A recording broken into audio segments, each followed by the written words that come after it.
All right, so we got all reset here in Louisiana, and next stop is just north of Houston. Weather's good, so should be fun. Let's do it. Darling, you send me, I know you send me. Darling, I know you. So a quick non-technical side note. Here in this moment, I'm taxiing out to take off and pull up next to a little 150 with presumably a CFI in the right seat and a student pilot in the left seat. And, you know, there's a lot of effort that's required to get this thing moving and the whole deal. And there's a lot of, you know, mental anxiety of, you know, figuring out how to do this and do it safely. But in that moment, when you pull up next to a little 150 and, you know, they're both trying to do their checklists and they're working on their private pilot stuff or whatever, and they both just can't take their eyes off this freaking like fire-breathing dragon that just taxied up next to them. That's very rewarding. And then in this particular moment, a Blackhawk, they were shooting approaches in a Blackhawk. A Blackhawk comes in, you can see it enter frame left, and then actually on the right. What you can't see is the guy hanging out the window of the open door giving me the fist pumps. Sort of it's the untangibles of operating an airplane like this that's hard to communicate.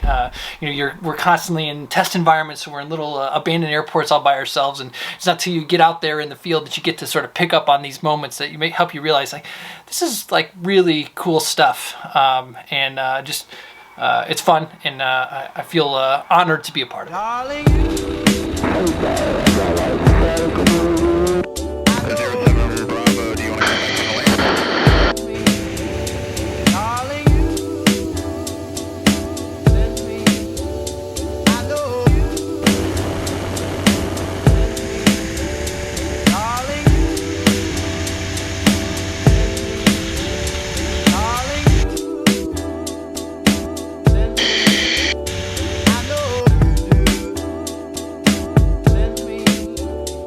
Come on, baby. Orange County traffic, experimental 151, Papa Kilo. Left base to final 22.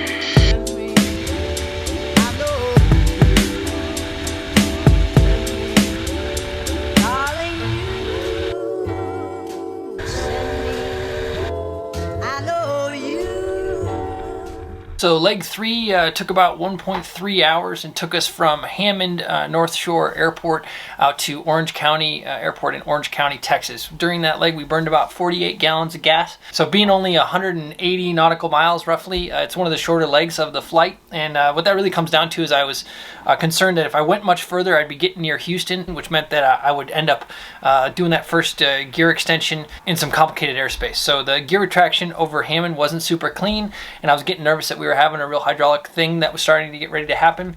So I decided to cut the leg short. Anyway, ended up at Orange County, Texas, which if you've been there is super, super quiet. Made it to Texas.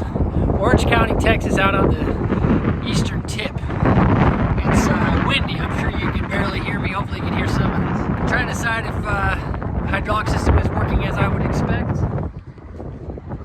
And as a result, I'm being real conservative on the gas. We'll get her fueled up and we'll get on down the road. And so with that concern in mind, I checked the accumulator pressure and blowdown bottle pressure again, did another walk around the airplane looking for big puddles of hydraulic fluid or some sort of indication of what's going on with the system, and then decided to bite it off and try to do the entire leg back to Warren Stage or back to San Antonio from Orange County. It ends up being just shy of 300 nauticals, so it's like 270, something like that, when you go around Houston, which was my intention. So here's that takeoff from Orange County. You can see there, getting the power up, getting the airplane airborne, gear handle the up position. You can see the gear starts moving right away, and then the mains hang for a bit, and the mains hit the up locks, and then the inner door. So everything looks pretty clean, and gives me confidence that I'm going to be able to make this last leg all the way to San Antonio.